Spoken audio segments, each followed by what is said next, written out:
I first came to Afghanistan 6 years ago, as you know, in 2016. And I came here with a dream to learn about Afghanistan.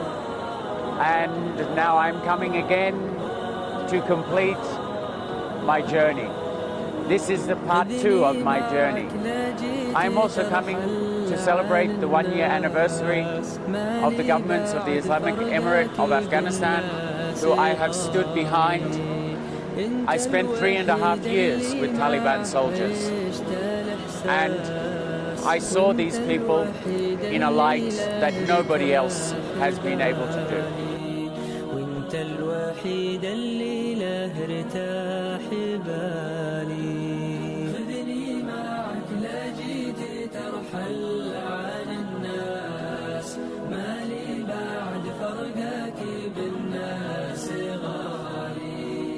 انت الوحيد اللي معك